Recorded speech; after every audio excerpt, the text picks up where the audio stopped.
Hello and welcome to the Sporting Tribune today here on KIRN 670 AM in Southern California, the Bet in Las Vegas, and the Hawaii Sports Radio Network. On terrestrial radio, we are live right now on X, reacting to a pretty big night here in the NBA. We are one day, while we're recording this, we are one night before the NBA draft, and we finally have some trades. We finally have some movement. I got my guys, John Brown or Josh Tariff, with me.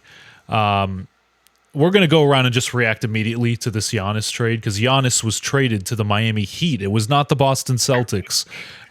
So the Miami Heat they finally have their signature move. The first one since essentially Jimmy Butler, but I guess LeBron James. So Pat Riley finally did something for his Miami Heat fans. The Boston Celtics now have this rift, I feel like, building between Jaylen Brown and Jason Tatum.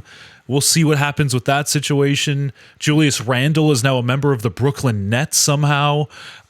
So John, your initial thoughts here on the Giannis. We'll hit the Giannis trade first, but your initial thoughts. So far, I thought him to Boston was a bad move for the Celtics.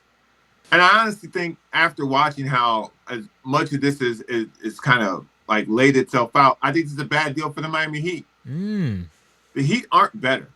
This was the thing that I thought when it came to Jaylen Brown. Jaylen Brown was younger, under contract for 3 more years, a better jump shooter, a better three-point shooter, a better ball handler, and a better free throw shooter. And at this point in his career, more than likely a better defender. So the Celtics were losing that trade. And in this trade, you just get a bunch of pieces. And at this point, nobody really likes Tyler Herro, I guess. But what were you trying to accomplish if you're the Bucks? To get young pieces, picks, or a better or equal value player. And I don't know what they were demanding for the Celtics, but Jaylen Brown in this particular situation would have been better for the Bucks. After all the stuff you got, the stuff is great. I think Khalil Ware probably will, at the end of the day, be the best part of this trade. And I like him as a player. But outside of that, this is just a bunch of stuff for Giannis until it develops. And if you're Milwaukee, you got the best deal that I felt like you could have gotten. And he probably had a preference to Miami as opposed to Boston. But, you know, I think Miami's worse. I really do. I think Miami's worse, man. Him and Bam. Who's shooting? Who's shooting the ball? Unless you get Norman Powell back, I don't think Andrew Wiggins is. I don't like their roster right now. Again, they have some flexibility to work with. It's not a lot, but I know that they're not done making moves. Josh, your initial thoughts on Giannis being traded to the Heat, not the Celtics? My initial thoughts are very similar to John's. I think this overall is a great trade for Milwaukee. And as John said, the Miami Heat got worse. Now, good luck to a team in getting a rebound against them. Because Bam and Giannis will get all the rebounds. But to John's point, who is bringing the ball up? It's Davion Mitchell right now. That is their option with that. Who are taking the outside shots? It's Andrew Wiggins. And they had Tobic? Is he still Jovic? Excuse me, Jovic. That's who their roster is because Norman Powell's a free agent, and you more than likely would probably be overpaying for him, depending on how the cap space is now that you're adding Giannis's contract in there. And then with the Bucks, you add Khalil Ware, you add Jaime Jaquez, you add another lottery pick. And then all these future unprotected picks. You know who will not be Giannis and Bam in the 2030s? Giannis and Bam. So these picks are going to be future more lottery picks. So the Bucks are seeing the trend in the NBA where the key to being successful is to build youth with depth. So yes, they don't have a star. They don't have a superstar right now. That is clear. They're not winning the title next year. No. But they are building young pieces with now all this extra open cap space where if they want to bring someone else in, they could afford to do so. And deepest draft in a decade, you got 2 lottery picks in it now. And who says they're not done dealing? I love this for Milwaukee. Boston, according to the Shams, offered Jaylen Brown and 2 unprotected firsts. Milwaukee understood that, hey, obviously we'd get the best individual player coming back out of these options. But as far as building for the future and the cap space, etc., this offer that Miami gave them was clearly the best package. And this is just showing now that Pat Riley, the distinguished, incredibly respected, legendary Pat Riley, has not developed with today's game. He is just going solely for the name and not for the roster. This is so interesting to me because, Josh, you're right. Like, I think Pat Riley at this juncture just made the. Now, listen, and anytime you get Giannis, like, everyone's going to praise it, obviously. But, we forget Bobby Portis is now on the Heat, too.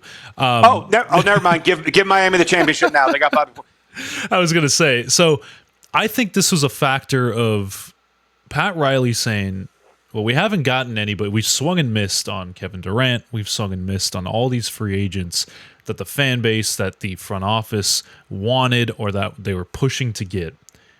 This is finally our opportunity to go get a marquee guy. Like, you got to think, like Shaq, Alonzo Mourning, like LeBron, Dwayne Wade. They've gotten a lot of marquee players in the past 20 years, right? So this is a move, I think, that on paper right now, you look at the Miami Heat roster, it's terrible. Like, I don't even agree with anything that is on the roster right now. Like both of you are saying, yeah, they can go get rebounds, but I don't think rebounds is winning you any rounds in the playoffs. So it's Bam, Giannis, and insert bench player. We always have this idea that Pat Riley can figure it out. Or Pat Riley now has developed a reputation, which is healthy, and it should be, that he can somehow put the pieces together and make it work. I don't even see enough available free agents out there for them to form a team where this team is competitive on a championship level. Now, whenever we're talking about doing this with Boston, it kind of made sense because Boston has a bunch of pieces on their roster already with Derek White, and then you got the little point guard. So they got a lot of pieces, and you also have Jason Tatum. Bam Adebayo and Giannis are the same player. Giannis is just better. So I don't, as I'm continuing to stare into this hole, I don't see why this is going to end well for either Giannis or Miami. This team, there's no way to balance this team out. Now, if you're saying, oh, they got a third deal somewhere, are they going to pay the second apron? Because most of the business you've seen done today, this has been apron business. Mm-hmm. This ain't basketball business. This is basketball business. And so that's clearly impacting these trades that we saw earlier today before this one. So I don't really know what kind of moves Miami is willing to make. Now, if you told me they got something else up their sleeve to go get like a John Morant, okay, now we cooking. If you told me they had something up their sleeve to get like a Fred VanVleet out of Houston, now we talking. But sight unseen with what you just got, and again, I'm not a big Giannis guy, if you can't tell. I like him as a person. He seems like a very likable guy, very down-to-earth guy he appears to be publicly. But he also feels like behind the scenes, he's turned into a diva in Milwaukee. Milwaukee walked on eggshells around him, fired coaches for him, signed guys who were past their prime to fat contracts, traded guys who they should have kept for building reasons. And they did all this to please him, to try to keep him happy. And what happened? He still ended up on another team.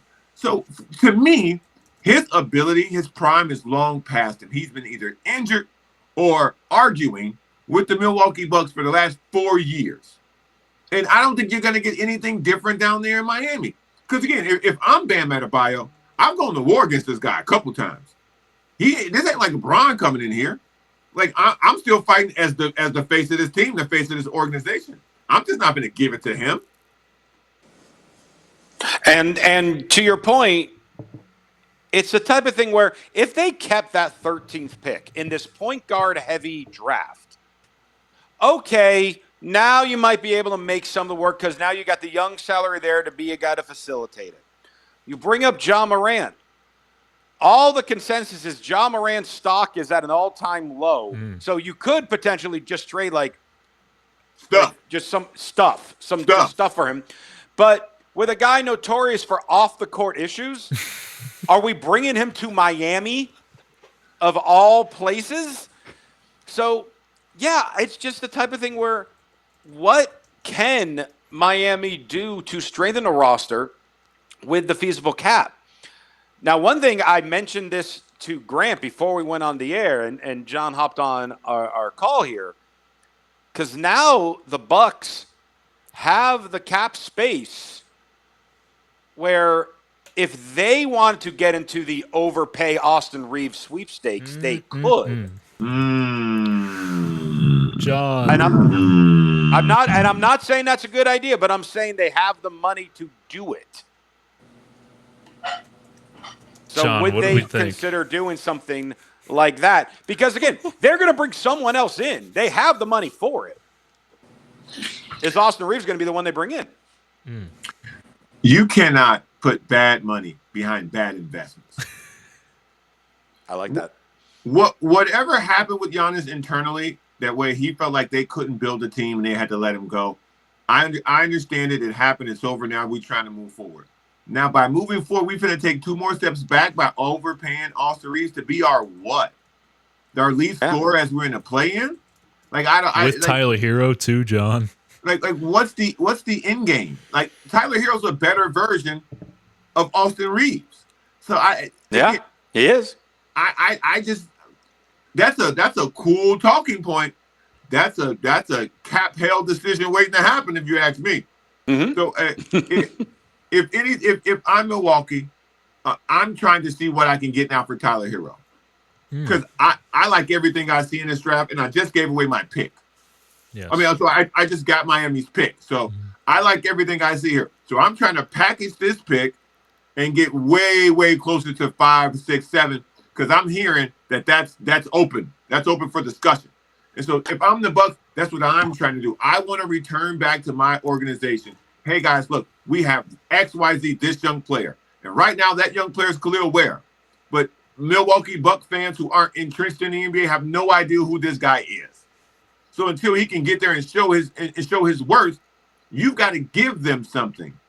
Like if I'm the Bucks and I got all this cap space and I want to organize these young dudes and I want to look like I'm competitive so the new draft rules don't get me, I call San Antonio.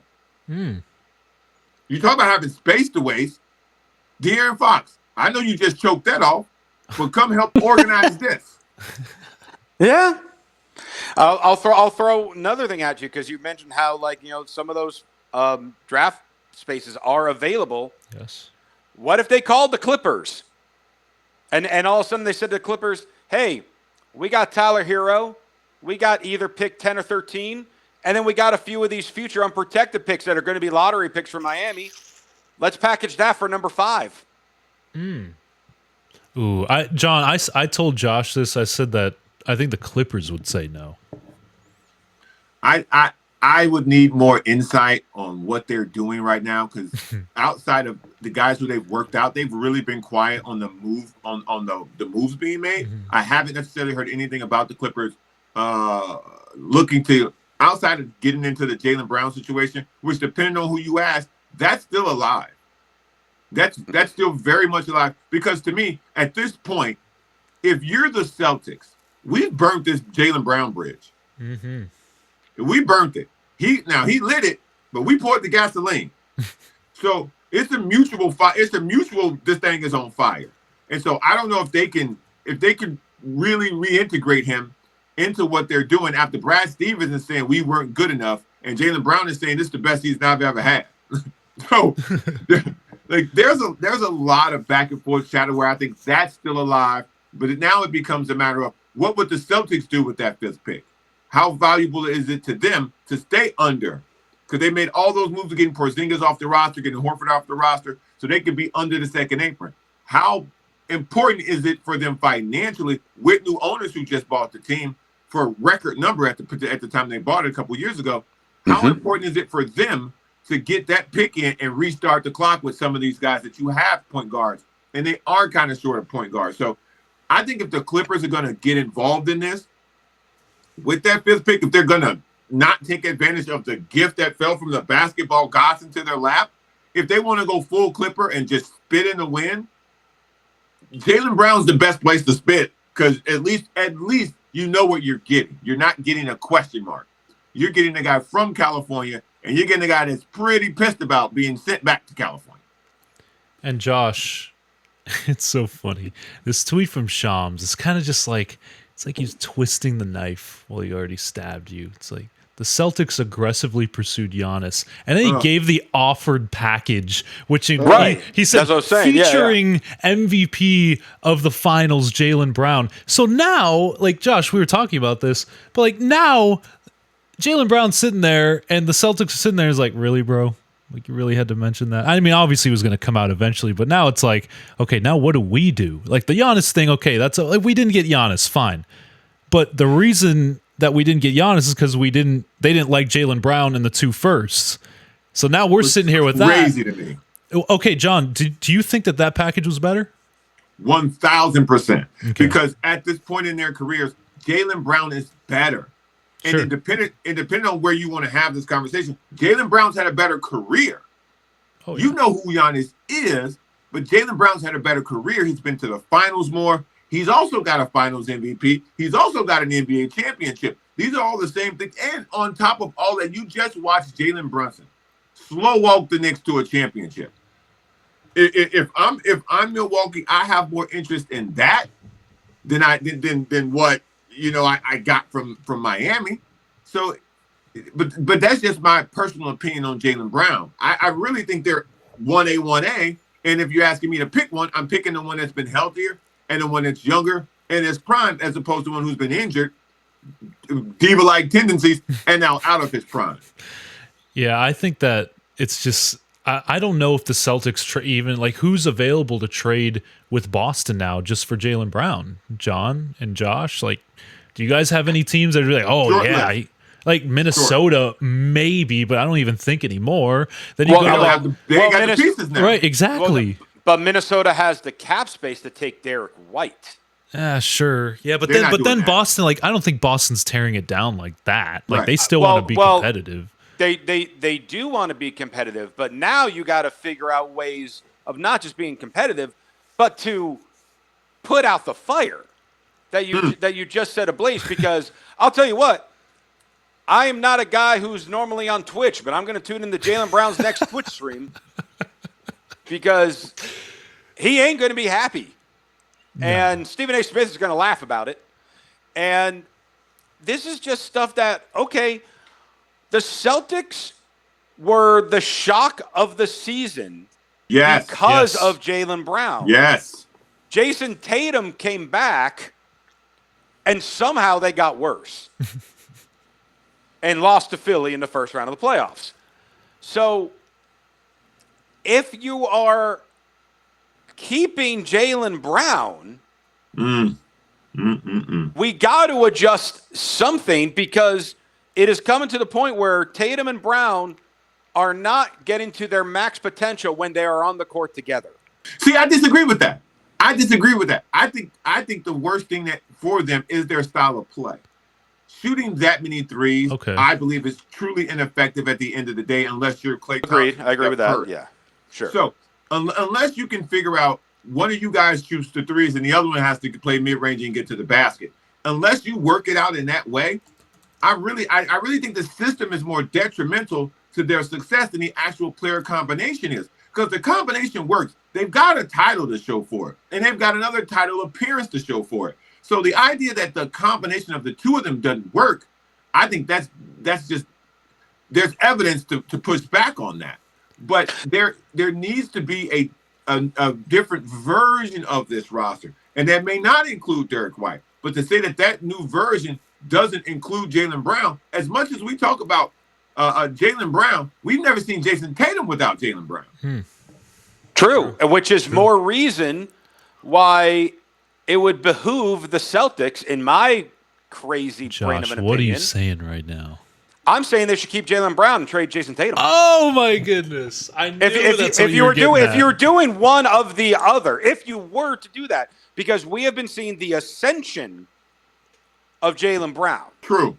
Tatum was the guy. Brown became his Robin. Then they became equals. Brown got MVP. Tatum got hurt. Tatum went to the Olympics. Right. He went to the Olympics and got hurt. John. Right. And then Brown carried this team that many people thought, oh, the Celtics are going to get like a lottery pick now because it's going to be just a wasted year because Tatum's not there and Porzingis is gone and Horford is gone. And Jaylen Brown made them the number 2 seed in the East. What if, there's two things I want to say, but the first one is a question and the second one is more of a statement. First being, are the Celtics pissed at Jaylen Brown? Because their whole plan was to be bad and to get one of these picks. And Jaylen Brown said, yeah. No. I'm not hurt. I'm going to play, and I'm going to play at the MVP level, and we're going to be competitive. Because the show, and I think maybe it's in the sauce that the Boston Celtics thought they were smarter by clearing out the roster. That was the weakest roster the Celtics have had in a very long time. Yeah. And he carried that thing on his back. And the second thing I want to say was more of a statement of how powerful is an I'm sorry? How like I think we'll find out, huh? How powerful is a real, true, genuine, hey man, we want to take you to dinner. We'll come wherever you're at. We want to take you to dinner. Whatever island you're on, we on our way. What do you want to eat? Applebee's on us. Whatever the case may be. Hey, no, he's got to get those Chili's mozzarella sticks that have remained super viral. We ain't Jay, listen, we ain't even finna do you dirty. Dipper. We ain't even finna give you that 2 for $5. You get whatever you want to menu, Playboy. This on us. We bring the big card for this. Okay, you get a drink too. You get a drink. Yeah, so maybe like Jaylen Brown just like takes him to the cleaners. He's just like, let's drag this out. You guys can cater to me. What do I want? Like, you're right, John. Maybe like he has all the control now. So maybe 100%. This is the position that he wants to be in instead of like going to another team and be. Now, Josh, can I mention one thing just real quick before we go? There's 2 comments, and one was about Herro over Reeves, and they said Herro over Reeves is crazy by Hookah Doncic, which is an incredible Twitter handle. That's a good name. That is a good name. Then the second one was needed to be a 3-team trade: Brown to Miami, Giannis to Boston, and Bucks with all the picks and players. That's what another one. Okay, go ahead. It's possible. Well, no, the one thing I was just going to mention is Jaylen Brown's contract is also continuing to go up. He's about to get $57 million, and then 61, and then just about 65. But he did make the All-NBA second team this year. Just got edged out. Should have been first team. Yes, correct. But he just got edged out of that, which means if he were to try to sign an extension, it's worth even more. So the guy has all the leverage in the world. And all of a sudden, it was, we might trade him for Giannis. Oh, I guess it didn't happen. Hey, we'll see you at practice on Tuesday. That's insane. I want to continue this conversation when we come back in segment 2 because there's just so many avenues we can go with this.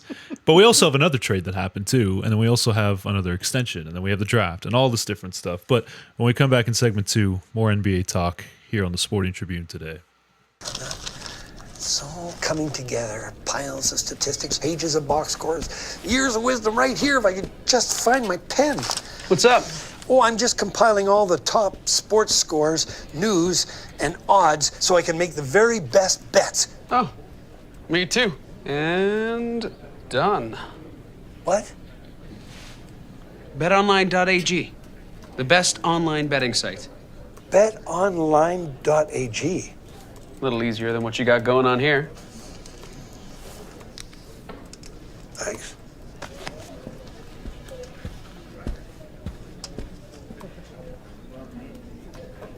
Oh. Huh. Join today and use promo code BETNOW to receive your 50% welcome bonus at betonline.ag. All right. Welcome back to the Sporting Tribune today. Listen, we obviously have the rest of this trade to go through. I think we've said many things about it. Do you guys have any other thoughts on this Giannis trade? I do. Go ahead, John. All yours. How about we stop hear about a guy who they're not going to throw him in a trade guy. Once upon a time. Oh, yes, good. Once upon a time, the Chicago Bulls were going to trade for Carmelo Anthony. And the guy the Bulls didn't want to throw in the trade never played. He never played.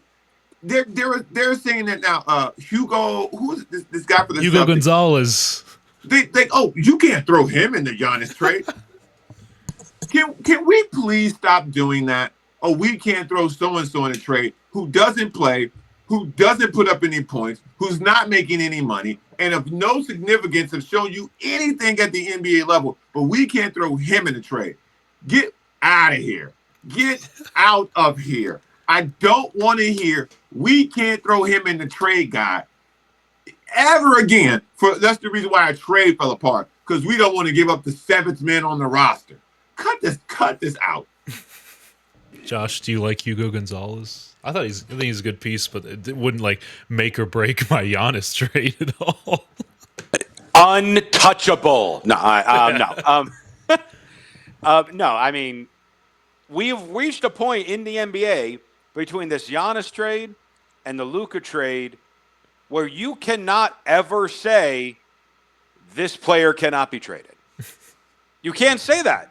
If you're having people that are right, arguably one of the 5 best players in the NBA get traded in the middle of their contracts, you cannot suddenly say this person is not touchable, because it's clear that everyone has a price of some kind. I have one untradeable. I think I only have one. Ooh. One. I Joker. was going to say Yeah, I was going to say Jokic. Oh, Jokic? Okay. Even Shea? Joker. Wemby? I think Joker. Joker's got the titles, and if you he literally has points, the rebounds, the assists, and his defense is just good enough that he's the only person. If you call me, I'm just gonna hang up immediately. If someone else calls me, let's say you call me about Shea, you can duplicate that. That can be done again. You can, Darren Peterson can score points, because that's basically what Shea does. He doesn't have a high assist number. He's not necessarily a star defensive player, so he scores points.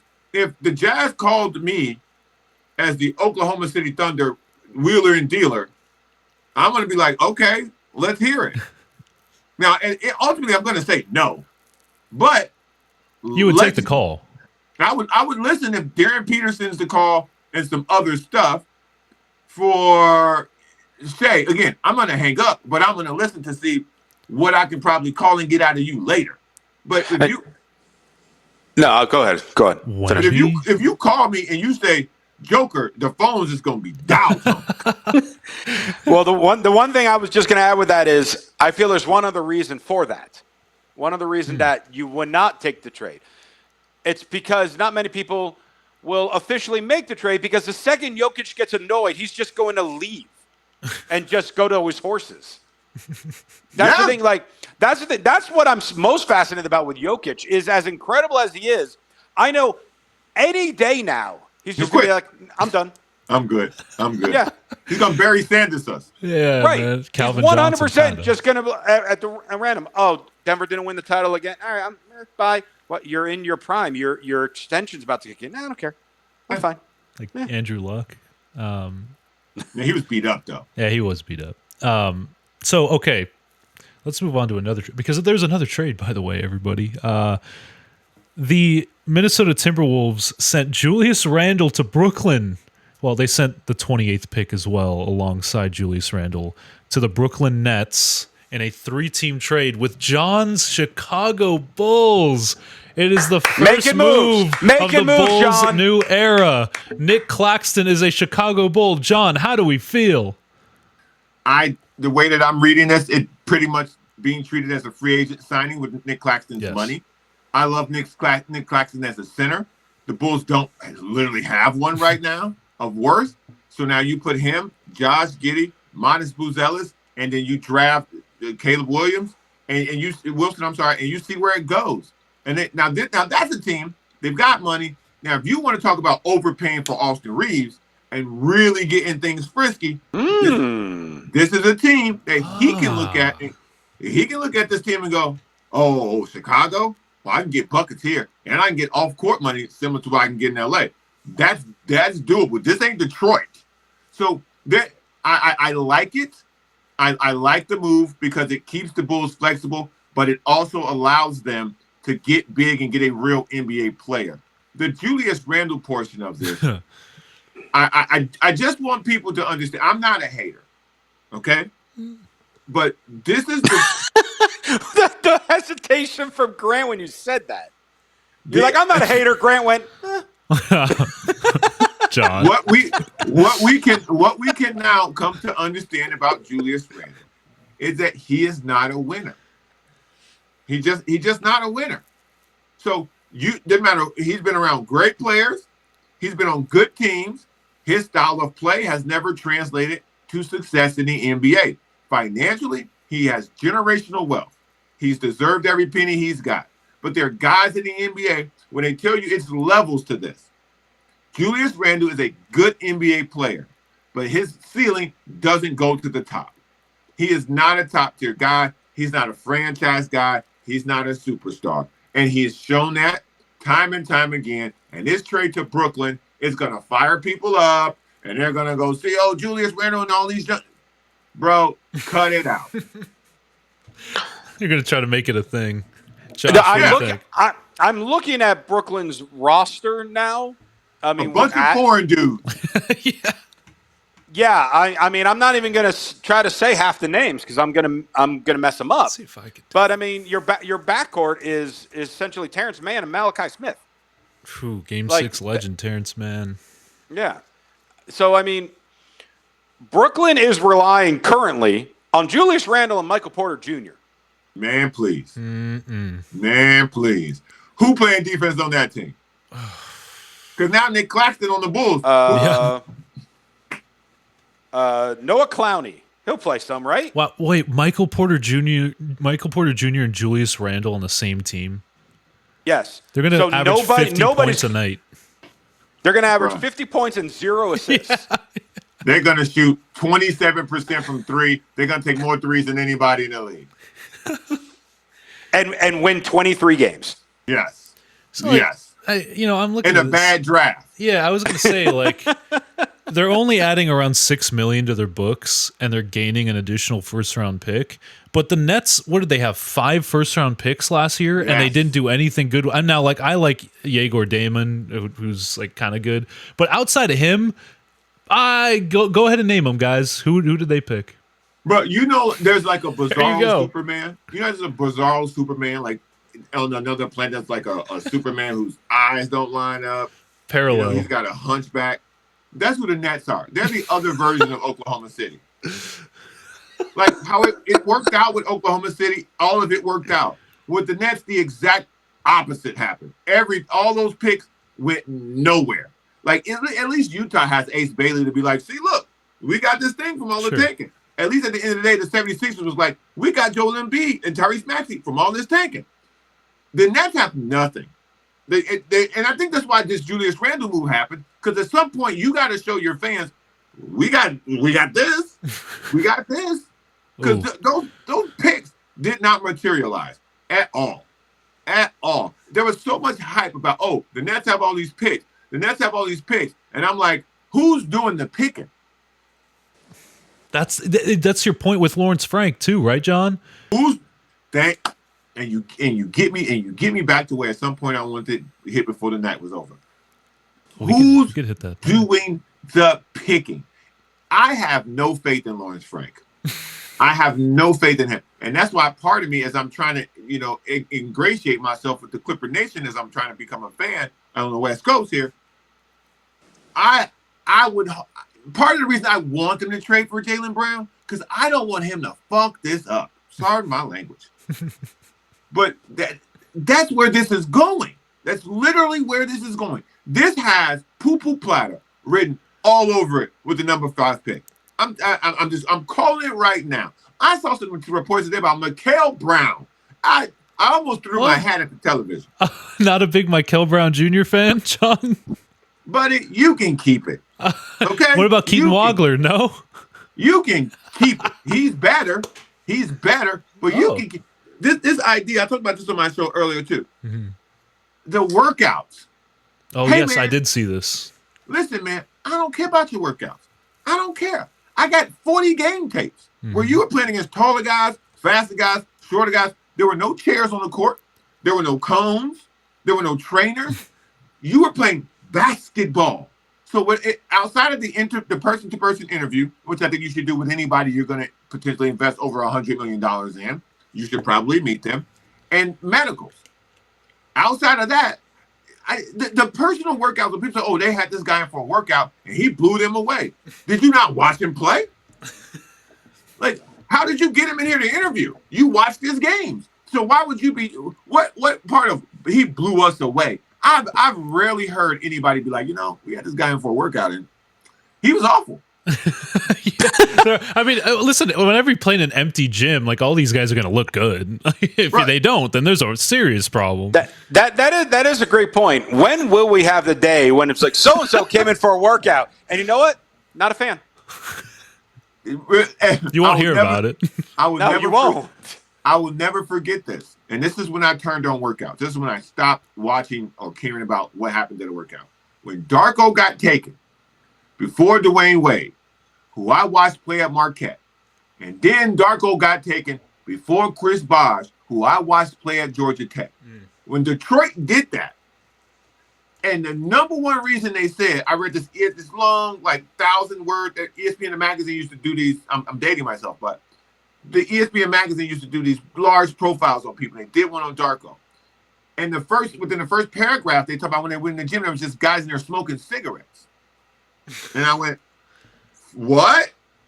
And then they say, oh, he was unbelievable in workouts. He was making threes. He was handling the ball. He was jump hooking over chairs. They put it in the article. I went, did they not have any game tape on him? And then he came here and he played, and he had no heart. He had no brain. He was all the people from the Yellow Brick Road. He didn't have a brain. He didn't have a heart. And he wanted to go home. He was the Wizard of Oz, literally. He was literally the walking embodiment of the storyline from the Wizard of Oz. He had nothing. And it ruined, it set the Pistons back till today. I honestly believe that. I believe that pick, because it could have been Carmelo Anthony. It could have been Dwayne Wade. It could have been Chris Bosh, but they probably would end up on Miami anyway. But it literally set the Pistons back 20 years. And they might have won another title, right, too? Because they had a good team. They won the title. They won in 04. While Darko was on the roster. Yeah. Correct. So Darko's got a ring. Carmelo doesn't. He does. That's crazy. Just want to point that out. That's crazy. Because he could do jump hooks over a chair. Get out of it. But listen, I will say this. Adam Morrison's got 2 rings, too, on the coattails of Kobe Bryant and Pau Gasol and Andrew Bynum and all those dudes. But it's like, come on. But you could see that coming, though. You could see Adam Morrison's failure in the NBA coming, because the way he played in college, you went, that's not going to – Jimmer Fredette, same thing. Mm-hmm. That's not going to work at the next level. Like, just watch it. That didn't project well. Adam Morrison didn't project well. Jimmer Fredette just didn't project well. It didn't jump off the screen at you that this would work in the NBA. And John, do you feel that? Who do you feel about? Like, who do you feel like that about in this draft? Are there any guys where you're just like, oh, he's not going to be good? Like in the top 10, like Burries, Wagler, Mikal Brown Jr., Adayamara, Boozer, Peterson, Wilson, one of them. Who do you got? Peterson. Oh. Peterson. Not because he's not going to score. I think he's going to be a malcontent, and he's going to be a problem. Not like a John Morant style problem, but more like a Zion problem. Like, he ain't broke no laws. He ain't done nothing wrong. But we just don't want him around. Sure. But we don't know how to get rid of him because we gave a number 2 pick up. In Zion's case, we gave up the number 1 pick for him. And so there's always this light that you think you can see it happening. I have not seen a player with this many red flags that you know about way ahead of time. So you have no excuse when this melts in your face. You have no excuse at all because you drank the poison and hope that somebody else died. This guy has so many red flags to be going this high. To me, of all these guys, the most to lose. Josh, what do you think? I mean, he's definitely the biggest gamble for every reason that John said. Now, he could be the absolute best player in this draft. 100%. I agree. That's the thing with him. It's going to be one or the other. Right. He's going to be the best, or he's going to be the biggest bust in the top 10. And because there are these other players that I really feel, and I know I've been saying it, like, we have our little, like group text that we're chatting with throughout the day. I've been really big on Caleb Wilson. I think Caleb Wilson to be the most like sure thing. Sure. In this early part of the draft. So if he ends up landing in Chicago, John should be very, very happy. And we will see, though, because, again, 1 and 2 seem like they're a complete lock for whatever reason. You got Debanza, and it looks like Peterson. Right. From there comes the question, are one of these other point guards moving up? Is Boozer just going to be the guy? Will Memphis pick a point guard to signal, hey, we are getting rid of Jaw? Interesting question. And then things will shift from there. It's an interesting question for the two of you. If Walker Kessler, for whatever reason, contractually can't figure it out, does Boozer make more sense in Utah? Yes. Yes. And I think they take him. Because that's my next question to both of y'all. Does Danny Ainge, because Carlos Boozer is a scout for them, because they're trying to bring in black people to make the organization look better. So do you honestly believe that they got the guts to pull the trigger on that? Because I don't. Oh, you don't? I think Danny Ainge would. I don't think they have the guts to pull the trigger on that. And as of recently, the last report I saw out of Washington was that they're not listening to any more offers about the pick. They're picking number 1. They have the guy who they want, and I think that's Debanza.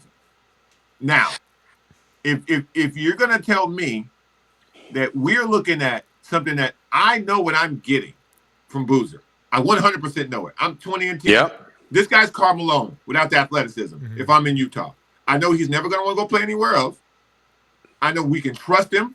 We can always just call his daddy and get him all, straighten him out. This is the safest thing we can do, and we can just let Walker Kessler walk, or we can get a nice signing trade, get more picks for him.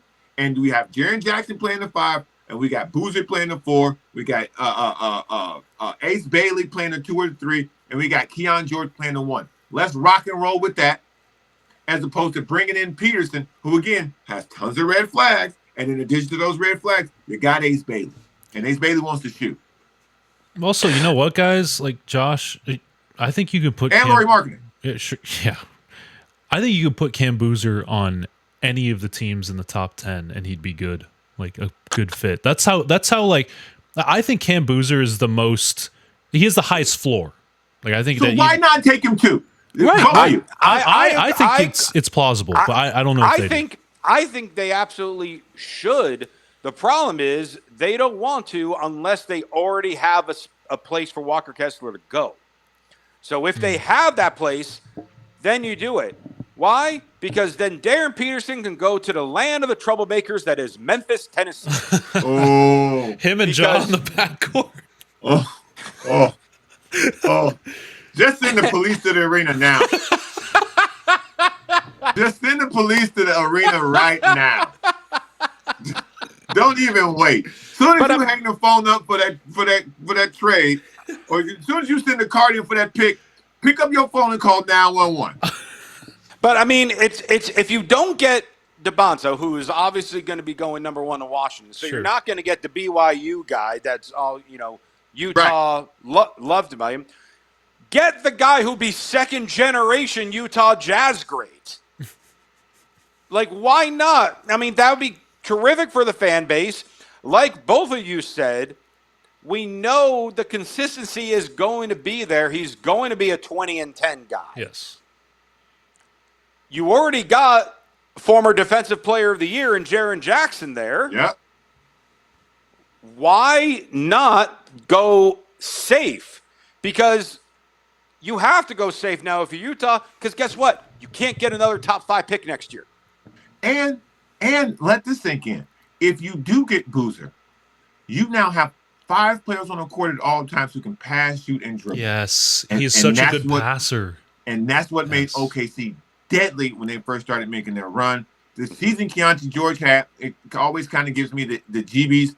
If a guy does really well on a bad team, that always scares me. But when you bring in Boozer, you still have marketing. You now have Jaren Jackson Jr. at the 5. You have Ace Bailey's development at the 2. You have Keontae George running the point. You have, in those 5 guys who can pass, shoot, dribble, and defend their position. And with that, now you have somebody now you have compete because you can spread the floor, you can move the ball, you can rotate defensively, you can rotate offensively. You can run any offense you want with those 5 guys for the next 5 years and just see where you land. So, what do you think? Let's do this, John. With Cam Boozer, what kind of team are they next year? Are they a play-in team? No, I think if the Utah Jazz add Cam Boozer, because I think he's of everyone ready, he's the most ready. I agree day one. He's the most ready day one. I think they are a top 5 Western Conference team. Whoa. I think they're a top 5 Western They're Conference in the top 6 for you. I 100% believe they will not. They make it. They're nowhere near the play-in. Who they knocking out of the top 6 right now in the West? If you got Utah immediately there, I think they get immediately there because they will value the regular season. I think, good point. I think this is when you get a young team like this. This is what you will get. You get buy-in in a regular season. So instead of them, they might be a first round out, but they will let's say they make it to 4, or they make it to 4, and then they play Denver in the first round. Denver can beat them because Denver is not a regular season team; they're a championship team. So to me, I would say they would probably squeeze out somebody, probably like the Lakers, because what are the Lakers doing? That's a good question. No one knows what the Lakers are doing. They haven't decided on Reeves. You see all these people out here getting money. All these decisions are falling down tonight. Where are the Lakers? They don't know what they're doing on Bron. He out here doing reunions with other teams that he might be going back to. Miami? Austin Reeves is out here about to break the bank he about to get a Trae Young contract off somebody. And Luka's doing interviews talking about he wants a premier big man. Yeah. So they've got a lot of parts up in the air not figured out. I think the Suns, who started the season well, I think they fall out. I think there's a couple of teams, and outside of Jokic, what is Denver doing? Aaron Gordon keeps getting hurt. Everyone's up for trade on their end too. So that's what so there are teams that can fall out. The question is who's going to jump in, and I think right now with the addition of Boozer, I think that would be Utah. Okay, we're going to continue this conversation for some time in the post show because we also have. I want to ask you guys about the Trae Young contract too, which is crazy. But listen, I am all for Cam Boozer too. I just think that Utah, like you said, John, they might get cold feet. They're like, Peterson. Yeah, they might just be like, pick. So I don't know. We'll see about that. But thank you guys on the radio side for tuning in. John Browner, Josh Tariff, Grant Mona, the Sporting Tribune today. We'll see you in the next one. All right, now the post show. John, you may cuss all you want, brother. Fuck yeah. But did you want to add anything else on the top 4 or the draft at all? I just think that I think there's 17 real NBA players in this draft, and I can't think 17. I think there's 17 real NBA players. I think 17 guys will actually stick. There's a reason they're saying it's the deepest in a decade. Yeah. Deepest draft, yeah. And think about it this way. Last year, the kid from Michigan, Axel Lendeborg. He's top 10. I like him a lot, John. He's top 5 last year. This year, he's late lottery. Mm-hmm. And that's another guy. If you got 2 picks in the first round in the lottery, this guy ready to play right now, today. ready to play right now. And so there are a couple of those guys. I think there's only one real foreign guy who no one really knows what's going on with him, and that's the guy from Mexico. Oh, yeah. So you do whatever you want with that. But I think that this draft has so many players in it with like Adamara, his physical size and his ability to pass.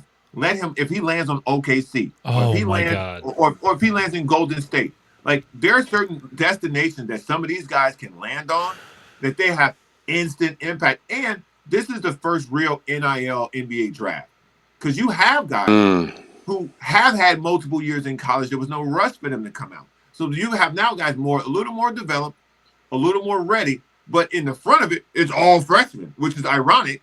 But after you get past all these freshmen, you have legit guys who have played real college basketball and can come in and can help you immediately. Yeah, Yaxel's played 5 seasons of college basketball. He's 24 years old. Like he's a ready-made guy. Like if Golden State were to draft him, I think that he would be awesome for them. Like if Milwaukee maybe does it, like he would be ready to play. He'd be ready to contribute right now. OKC, I think like you're right. They may go Mara just because they saw what Chet did against Wemby, and they're like, hey, let's get. And you can't re-sign Hartenstein, right? Which they might too, John. I don't know.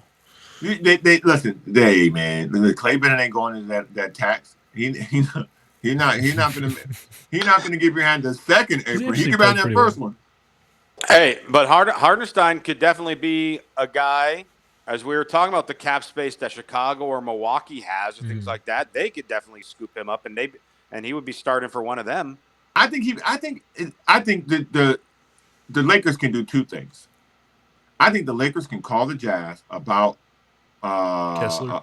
Walker. I think they can have a real legit, tangible conversation about Walker Kessler. I agree. Yep.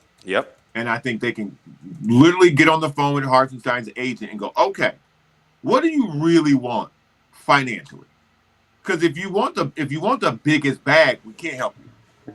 But if you want to come and play in LA, we can make sure that you can get here.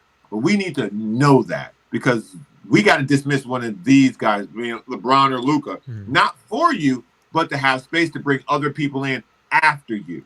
And so the Lakers have a couple of cards that they can play.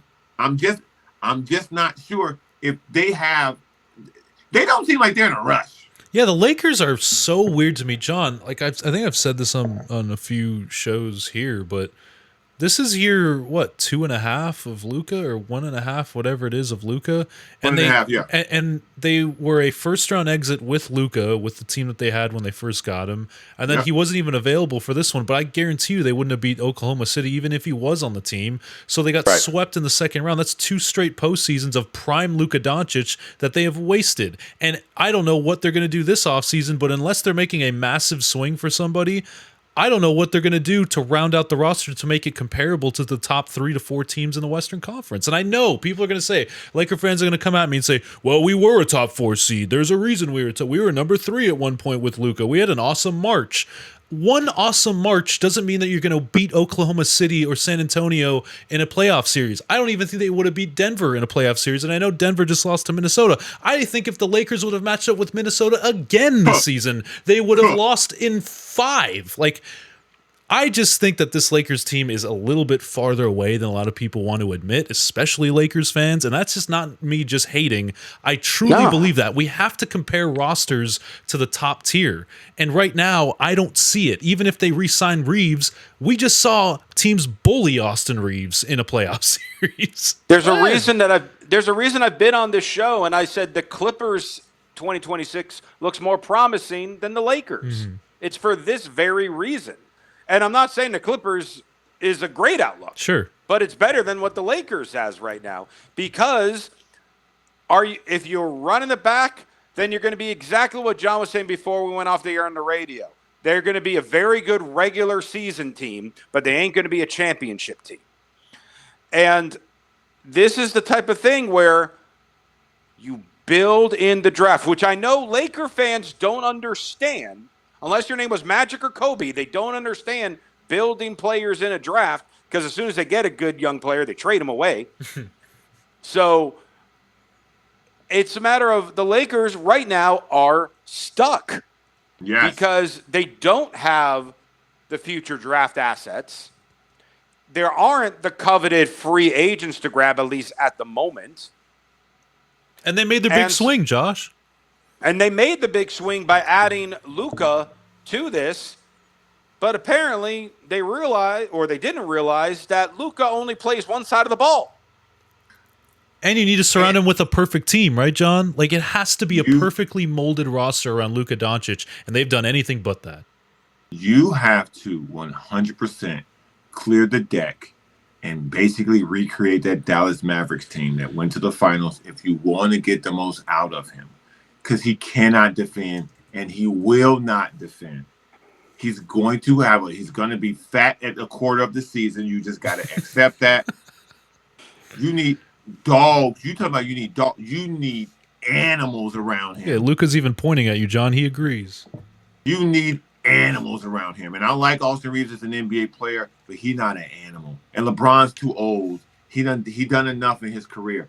It's literally time for the Lakers to rip the Band-Aid off now and figure out what you can turn these guys into. Because I think you just let LeBron walk. Just out of respect.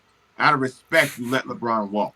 But Austin Reeves is a sign and trade to one of these teams like a Detroit who's got multiple bigs. Now, I don't think Jalen Duren is the guy you want to, Stewart. But if you can get both of them suckers, now we talking, because now you some people who can lay some wood on somebody. Because this idea that Austin Reeves is going to somehow aid you in a championship. Luka can 1A. Well, he's already done it. He's already carried a corpse of an organization there. I don't think Austin Reeves is that guy, and you need to try to find the Robin to Batman while you can. And I just don't see him as that guy. And it just feels like the Lakers are doing this in the most respectable way possible to their players. And by doing that, they're hurting the organization because it feels like they're dragging their feet on making these decisions like they have time. When you see Giannis being moved to what he got moved for, you see Julius Randle get moved for what he got moved for. And so now you're seeing people start to do things. You see big names being moved. And the next thing I hear about people, I hear AD's not happy. And I was just going to run it back. I was going to say run this. it back. I was going to say this, guys. I think the Lakers front office is too connected to a player or a name, or they're too connected to like what the fan base loves. At some point, you have to make the decision to pry yourself away from eras. And this is a problem that the Clippers have too, which is why I think that they should move on from Kawhi Leonard, is that they are so attached to Kawhi because it was Kawhi was the first big name to sign with us in our history, and he was the first big name to actually choose us, and he saved them, and he built this whole, the Intuit Dome is because of him, and I think the Lakers are in the same boat here. Now, they did trade away Anthony Davis, but when you have Luka Doncic available, you're obviously going to do that. But my point is, fans are in love with Marcus Smart and Luke Kennard and Rui and all these guys. And I think the Lakers front office truly buys into that. Like, Jeannie Buss is still an integral part of this Lakers franchise, and she has a really big attachment to players and names and relationships. And I think that's a problem. Yeah, the Lakers organization as a whole is doing the same thing that Pat Riley's doing in Miami. Yeah. They just care about the name. So if the Lakers were to make some type of move, realistically, the type of move would be they somehow find a way to get Sabonis from Sacramento. Is that going to make them a better team? No, it's not going to make them a better team. But you know what it is? It's a new name. It's recognizable. And that's right. It's a recognizable name that they'd be willing. Oh, well, he'll be the low post guy that Luka needs. That'll be fine. It won't work. They're like, oh, that's going to be his Pau Gasol. No, it won't. It won't be.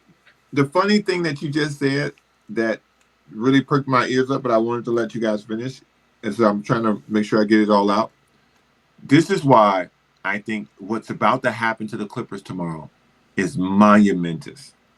I don't even know if that's a word. I'll use it. Well, but because what you can do with this fifth pick, regardless of who you take, because my guy's A-Cup, I've made that very known to everyone. But if you don't pick him, and you pick Wagner, or you pick Brown, that person is your opportunity to move off the legacy player you have on your roster, because no one loves someone more than a young asset in professional sports, whether it be the first-round quarterback, whether it be the high NBA draft pick. There is something about growing this player with your fan base that will allow them to wrap their arms around that person and allow you to dismiss and thank him on his way out the door. I don't think there will be any negative energy from the Clipper fan base toward Kawhi if you bring in this number 5 pick, but you also say on draft night, hey, we traded Kawhi Leonard. I think that would make news. That would be very loud, but your fan base would be like, well, what did we win with them? And in addition to that, look at this 5th pick we got. So I don't think Lawrence Frank's got the stones to make that move. I really don't. I don't think Steve Ballmer, who's attached to these guys, he's got his arm around them. He's a man version of Jeannie Buss. I don't think he's going to end up with Jay Moore, but a lot more money. I just think the Lakers franchise, whether it be with Dr. Bust and Jeannie Bust and Dumb and Dumber as the brothers, and then Jeannie Bust again, and now you got Steve Ballmer, and Steve Ballmer just feels like a more polished version of Jeannie Bust, man. He really does. He's too attached to individuals, and he's not attached. He's treating it like it's something that he wants to be friends with. He's not treating it like a business. And if he was treating it like a business, their slate would be way cleaner and their future would be way more visible. Right now, the Clippers' future is very cloudy. It's very cloudy until tomorrow night. Now, the skies may start to clear after tomorrow night, but until then, it's very cloudy. Because let's say they take Wagner, okay? Mm-hmm. How much better does that make them? You don't know. I don't even know if he starts. And in this draft, the number 5 pick, and you follow the team, you knee deep in it. Mm-hmm. And if you say you don't even know if he starts, what if Ben Mathurin's better than him? I think he's better right now than anybody that comes out of that fit. Maybe not Darius Acuff Jr., but that's okay. So let's say Ben Mathurin is better. Yes. What are we doing? Yeah. Well, maybe they're just banking on like upside. They're like, okay, hey, we got the 5th pick. Like, yeah, Ben's good now, but like in a few years, this guy, whoever we pick at 5, he's going to be way better than Ben, and then we have him. And then where's Kawhi?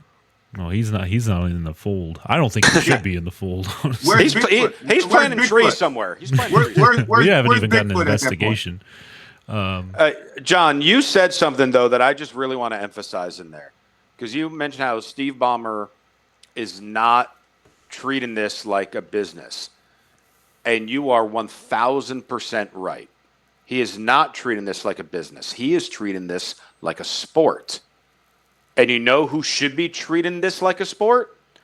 The players that are on the court. Yeah. The people who are in the front office have to treat it like a business, whether they want to or not. So as giddy as he gets sitting courtside at every game, which I do love, I think that's a really cool thing that he does with it, but he has to separate it and make it a business, not a sport. And to do that, you have to do what John was saying. You have to draft a player, not package it for another star. You have to draft him and build a star. And for the fans to get behind. And then, with someone like Kawhi, hey, if you do get rid of him, you know what you get? More picks to build more stars. Yeah, that's how you do it like a business. And the thing is, this Clippers team, like Wendy just came out and said this too, they're working out late lottery picks, even though they have the 5th pick. And that was obviously before Giannis was moved to the Heat, so maybe it was the Heat pick that they were looking at. So my point here is, like, if we're talking about trading Kawhi, like who's taking him? Golden State? Well, you would have said Miami before tonight. That's what I said. Like, Miami's out, so that it was basically just Miami and Golden State. And I don't even know. Like, I don't think Golden State's trading for Kawhi. Do you want that 11th pick? Yes. They at 11, yeah. Yes. I mean, if I'm the Clippers, I'll figure it out. I want that 11th pick. But I think it's on the Warriors side. They're probably just like, what would we have to give up? Everybody, and then we just have Kawhi, Steph, Draymond, and you won't give up everybody. Butler, or maybe even like Podziemski and Moody or something like. Sure. You'll give a few guys.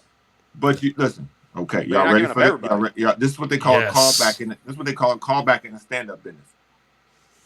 Oh, I'm in the improv business. I know what you mean.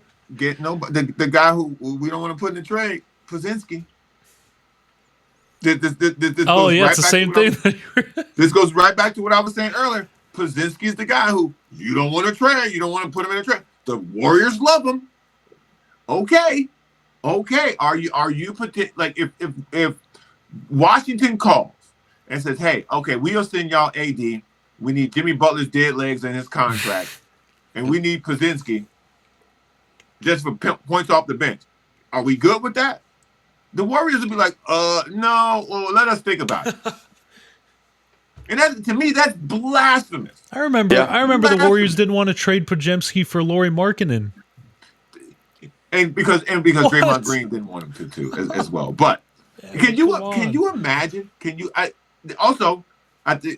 was him, because at one point they didn't want to trade for Kevin Love as well, but that's a different conversation. The fact that they didn't want to trade Podziemski for Lauri Markkanen just shows you we don't want to throw this guy in when this other guy's a 7-foot 3-point shooting machine. And what do you need on your roster? Height, rebounding, and 3-point shooting. These teams, these general managers, these front offices, they put their arms around certain guys, and it never makes sense to me. In this particular situation, in the Clippers and the Lakers, it's been the owners putting their arms around guys. But in a place like Golden State, where Steve Kerr didn't want to coach James Wiseman, he didn't want to coach Jonathan Kuminga. He isolated Moses Moody. Like they get these guys, and if you're not their guy, but the Spurs have done this previously when they had Tim Duncan, Manu Ginobili, and Tony Parker. Outside of those three guys, you ever see anybody else work? No. So I want the Clippers to do well because I want on the ship. Okay? You just want it to be a cuff. But I want it to be if it's A cup, I'm coming on with an eye patch like a pirate. Okay. You'll be driving the Clipper ship, John. I'm getting my mead. I'm getting my mug. I'm taking my sword out. Dar, matey, dar, she blows. And we going after Moby Dick. Okay. Okay. Hey, real quick before we get out of here, Trae Young signed a big deal. Remember that, guys? Way back in the morning. Yeah. On the West Coast. That was so 10 hours ago. Yeah, I know, right? We forgot that Trae Young intends to sign a 4-year, approximately $212 million deal to stay with the Washington Wizards with a player option in year 4.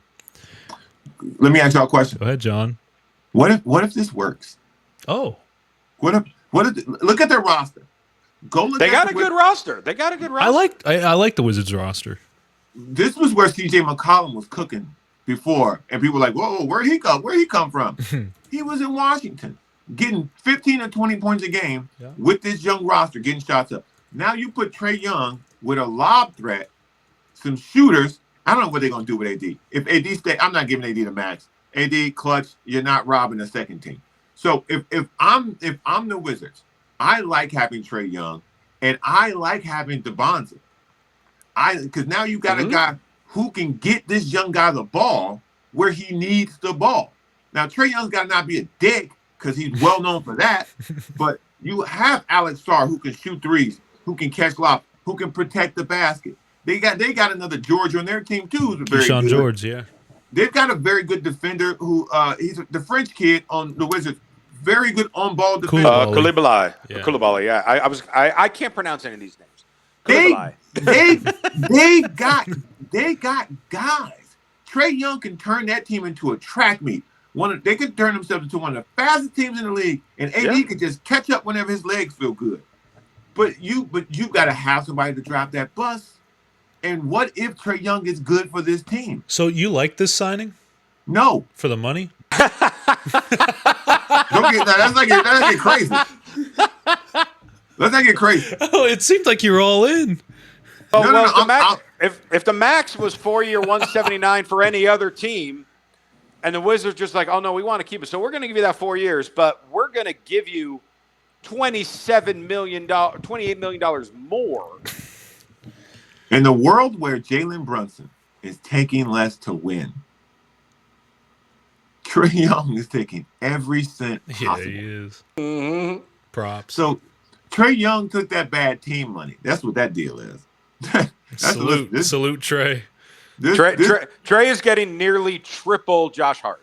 Oh my goodness, man. The Josh Hart index is off the roof for Trae Young. Hey, by the way, Josh Tariff is in love with Josh Hart's contract and just matching it to everybody. I am matching it to everybody because you got a guy who does he is a better Draymond Green who doesn't get ejected, and he is making less that people like.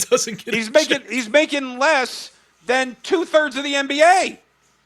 I saw that Trae Young contract, and I was like, that can't be right. Oh my God. What? I started doing it. I was like, what the 50, 50, It's 50. 60. Oh God. John, it's going up. It's not even a declining contract. I can't believe this. Like, they just got off of Bradley Beal in 23. They're like, okay, hallelujah, we got off the Bradley Beal contract. I can't believe we did it. We're never doing it again. And then they come out here and they're giving Trae Young 4 for 212. Which listen, Trae Young, I actually All-star. think he's a All-star, good player. All NBA player. Right. An all NBA type talent. So like I understand it in theory, but I just don't like that it's climbing every year. Just keeps going up. It goes just under 50, just under 52, about 54.5, and then the player option just under 57. Which he's taking. I'm going to tell you right now. Of course he's taking. He's taking it. Mark that down. He's taking it. Yeah. This is another example of, and I'll end with this. Stupid organizations repeat really stupid mistakes. They had the John Wall, Bradley Beal situation, and John Wall physically became unretainable. They paid John Wall to go away. Hey, take this money. Bradley Beal was just raking in the money as a good player on the bad team. Mm-hmm. And they didn't want to get rid of him. He didn't want to leave. They didn't want to get rid of him.